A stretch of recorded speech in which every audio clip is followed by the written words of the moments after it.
Hello everyone, welcome to our channel. This is Srishti Agarwal. तो मैं आप सभी कक्षा 9 के स्टूडेंट्स के लिए लेकर आई हूँ वीकली क्विज अभ्यास सॉल्यूशन, जिसमें हमने पिछले सप्ताह की देखी थी वीक 25। अब देखेंगे वीक 26 24/12/2022 की क्विज सॉल्यूशन, जिसमें हम सभी सब्जेक्ट की क्विज अभ्यास सॉल्यूशन देखने वाले हैं। तो सबसे पहले स्टार्ट करेंगे गणित की क्विज अभ्यास सॉल्यूशन से।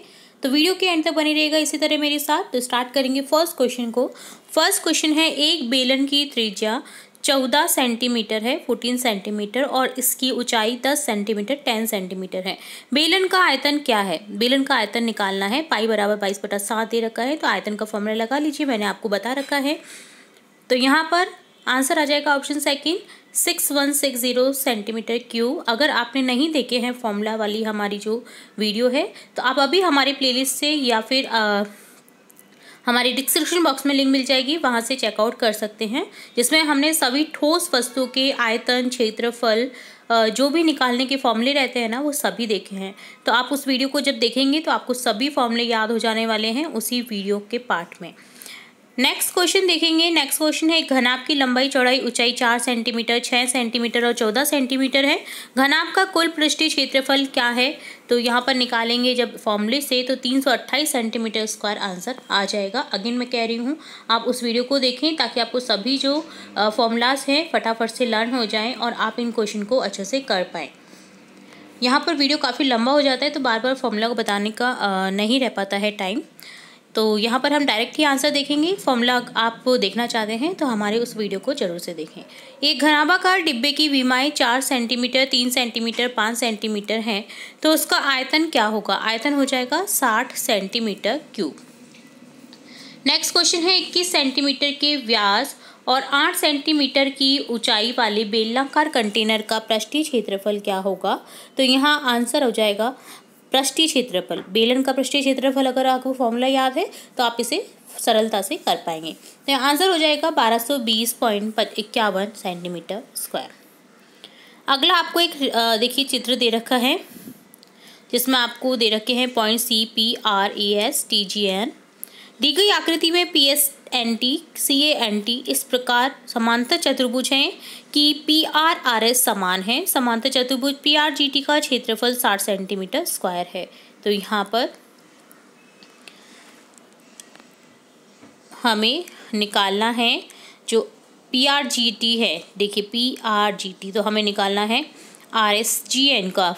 तो यहाँ पर जब आप आंसर निकालेंगे 120 सेंटीमीटर आ जाएगा, या आपको पूरे का भी पूछ सकते हैं CSTN का, क्योंकि यहाँ पर हमें क्वेश्चन में नहीं पूछा गया है। तो आप बस आंसर क्लिक कर दीजिए 120 सेंटीमीटर स्क्वायर, क्योंकि हमने एक गैस किया है कि ये पूछा जा सकता है। ठीक है, यहाँ पर ये नहीं पूछा हुआ है कि क्या आपको निकालना है। नेक्स्ट क्वेश्चन देखिए, चरण दे रखे हैं 4, ध्यान दीजिए। समांतर चतुर्भुज KMPQ LNPQ एक ही आधार और समांतर रेखाओं के मध्य हैं। तो समांतर चतुर्भुज LNPQ का क्षेत्रफल बराबर समांतर चतुर्भुज KMP का क्षेत्रफल बराबर 20 सेंटीमीटर हो गया, 20 सेंटीमीटर स्क्वायर। तो चरण 3 है, पंचभुज LNOPQ का क्षेत्रफल समांतर चतुर्भुज LNPQ का क्षेत्रफल माइनस त्रिभुज PNO का क्षेत्रफल के बराबर है। तो चरण 4, इसलिए पंचभुज LNOPQ का क्षेत्रफल बराबर हो जाएगा 20 - 10 सेंटीमीटर स्क्वायर बराबर 10 सेंटीमीटर स्क्वायर। दी गई आकृति में समांतर चतुर्भुज KMP का क्षेत्रफल 20 सेंटीमीटर स्क्वायर और त्रिभुज PNO का क्षेत्रफल 10 सेंटीमीटर स्क्वायर है। पंचभुज LNOPQ का क्षेत्रफल ज्ञात करने के चरण दिए गए हैं। कुछ चरण गलत हैं, सभी चरण जो चरण हैं गलत, उनका चयन करना है। तो चरण 3 और 4 जो है वो गलत हो जाएगा, ठीक है, क्योंकि मैच ही नहीं हो रहा है। तो यहाँ पर आंसर आ जाएगा आपका ऑप्शन सेकेंड, चरण 3 और चरण 4। नीचे दिए गए कथनों पर विचार कीजिए। HOSB का क्षेत्रफल HOBW के बराबर है। HOSB का क्षेत्रफल HOBW के क्षेत्रफल के अधिक है, या HOSB का क्षेत्रफल HOBW के क्षेत्रफल से कम है। तो यहाँ आपको तीनों चरण देखने हैं, कौन सा कथन सही है? कथन 1, जो कि बराबर हो जाएगा। ठीक है, तीनों जो दोनों क्षेत्रफल है दोनों के वो इक्वल है। ठीक है, सत्य असत्य बताना है। यदि दो समांतर चतुर्भुज एक ही आधार पर और समांतर रेखाओं के मध्य हों, तो एक समांतर चतुर्भुज का क्षेत्रफल दूसरे से अधिक होता है। ये असत्य है या सत्य है? तो असत्य है। यहाँ पर आपको अगेन आकृति दे रखी है, दी गई आकृति पर विचार करें। त्रिभुज JEG का क्षेत्रफल 120 सेंटीमीटर है, तो DGH का क्षेत्रफल ज्ञात कीजिए। तो यहाँ आंसर आ जाएगा 90 सेंटीमीटर स्क्वायर। दी गई आकृति में MOPR के समांतर है, PT का बराबर दे रखा है मान 8 सेंटीमीटर। आयत MNQR का क्षेत्रफल त्रिभुज NQP के क्षेत्रफल का 2 गुना है। जया के अनुसार समलंब NNPR का क्षेत्रफल 180 सेंटीमीटर स्क्वायर है, क्या वह सही है? आंसर करेक्ट हो जाएगा हाँ। नेक्स्ट अगेन आकृति दे रखी है, यदि AB समांतर CE है तो त्रिभुज BCD का क्षेत्रफल बराबर 25 सेंटीमीटर। ठीक है, तो त्रिभुज BCD का क्षेत्रफल आपको दे रखा है 25 सेंटीमीटर।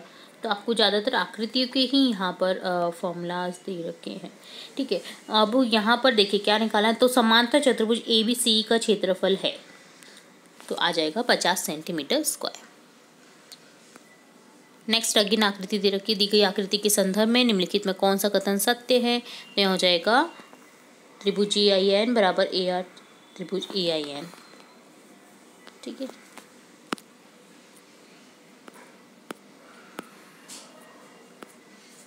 नेक्स्ट क्वेश्चन देखेंगे सब्जेक्ट साइंस यानी विज्ञान का। क्वेश्चन है, पीने के पानी को शुद्ध करने की रासायनिक विधि है क्लोरीनीकरण। क्लोरीन मिला दिया जाता है पानी में। गंगा परियोजना कब शुरू हुई? 1985 में। इनमें से कौन भूजल को प्रदूषित कर सकता है? उपरोक्त सभी कीटनाशक, औद्योगिक कचरा, घरेलू कचरा, ये सभी प्रभावित करते हैं भूजल को, प्रदूषित भी करते हैं। हमारी जीवन शैली पर्यावरण की अनुकूल होनी चाहिए ताकि पर्यावरण को नुकसान ना हो। इसके लिए हमें क्या कर सकते हैं? जैविक उत्पादों का इष्टतम प्रयोग, पुनरावृत्ति पदार्थों का उपयोग बढ़ाएं, प्राकृतिक संसाधनों का सतत उपयोग और उपरोक्त सभी। तो यहाँ पर उपरोक्त सभी का आंसर क्लिक हो जाएगा। अगला क्वेश्चन, जल प्रदूषण शब्द को कई प्रकार से परिभाषित किया जा सकता है। निम्नलिखित में कौन सा कथन सही परिभाषा को बताता है? जल निकायों में अवांछनीय पदार्थों का मिलना क्या हो गया? जल प्रदूषण। मिट्टी का निर्माण इसके द्वारा होता है, चट्टान के कणों और ह्यूमस का मिश्रण होता है। मिट्टी के कटाव को इसके द्वारा रोका जा सकता है, वनीकरण के द्वारा। अगर वन कम हो जाएंगे तो वनीकरण नहीं हो पाएगा, जिसके कारण कि रेगिस्तान बढ़ता हो जाएगा। हवा में मौजूद नाइट्रोजन अणुओं को नाइट्रेट्स और नाइट्राइट्स में इसके द्वारा परिवर्तित किया जा सकता है। मिट्टी में मौजूद नाइट्रोजन स्थिरीकरण जीवाणुओं की एक जैविक प्रक्रिया के कारण। इनमें से कौन सी प्रक्रिया प्रकृति में चल रही जल चक्र में शामिल एक चरण नहीं है? प्रकाश संश्लेषण। नेक्स्ट क्वेश्चन, इनमें से कौन सा चरण कार्बन चक्र में शामिल है? प्रकाश संश्लेषण, श्वसन, जीवाश्म ईंधन का जलना, उपरोक्त सभी। उन युग्मों की पहचान कीजिए जो कार्बन चक्र और ऑक्सीजन चक्र दोनों में शामिल हैं, प्रकाश संश्लेषण और श्वसन। खाली स्थान भरिए। हवा में रिक्त स्थान की सांद्रता बढ़ने से ग्लोबल वार्मिंग होती है, कार्बन डाइऑक्साइड की सांद्रता बढ़ने से। अब देखेंगे सब्जेक्ट हिंदी के क्विज पेपर का सॉल्यूशन, जिसमें आपको एक पैरा दे रखा है, आप इसे पढ़िए। अब देखेंगे इससे रिलेटेड क्वेश्चन। यूनिसेफ की रिपोर्ट में किस प्रकार की चिंता व्यक्त की गई है माता और नवजात बच्चों की ऊंची मृत्यु दर पर? स्वास्थ्य संगठन के बारे में दे रखा है यहाँ पर। बच्चों के अधिकारों से संबंधित वैश्विक घोषणा पत्र में कितने साल पूरे हो गए हैं? 25 साल। नाबालिग लड़कियों की शादी करने के मामले में एशिया में भारत का कौन सा स्थान है? तीसरा। गद्यांश में आई शब्द संवेदनशीलता का मूल शब्द क्या है? संवेदनशील, जिसमें ता लगा दिया गया है प्रत्यय। नेक्स्ट क्वेश्चन है, गद्यांश में आए रवैया शब्द का क्या अर्थ है? रवैया अर्थात उस व्यवहार, जैसे उसका रवैया ठीक नहीं है यानी उसका व्यवहार ठीक नहीं है। नेक्स्ट क्वेश्चन है, गद्यांश में आए अमूमन शब्द का क्या अर्थ है? अमूमन यानी आमतौर पर होना। पाठ, नाना साहब की पुत्री देवी मैना को भस्म कर दिया गया पर आधारित प्रश्नों के उत्तर दीजिए। प्रस्तुत पाठ किस पत्रिका से लिया गया है? हिंदू पंच। प्रस्तुत पाठ में किस चीज का उल्लेख किया गया है? मैना देवी के बलिदान का। नाना साहब कहाँ से असफल होकर भागे थे? कानपुर से। कानपुर के भीषण हत्याकांड करता हुआ अंग्रेजों का दल कहाँ गया था? बिठूर। मैना देवी के अंग्रेज सेनापति से क्या याचिका की थी? उनके घर को न गिराने की। तो इस तरह से डन होता है आपका क्विज पेपर सॉल्यूशन। उम्मीद है आपको सभी क्वेश्चन आंसर सभी सब्जेक्ट्स की समझ आ गए होंगे। अगर आपको फिर भी किसी क्वेश्चन में कोई डाउट रहता है तो आप हमें कमेंट बॉक्स में कमेंट करें, और इसी तरह न्यू वीडियोस, इंपॉर्टेंट वीडियोस आपकी कक्षा से रिलेटेड देखने के लिए जुड़े रहिए हमारे चैनल के साथ। वीडियो को पूरा देखने के लिए धन्यवाद।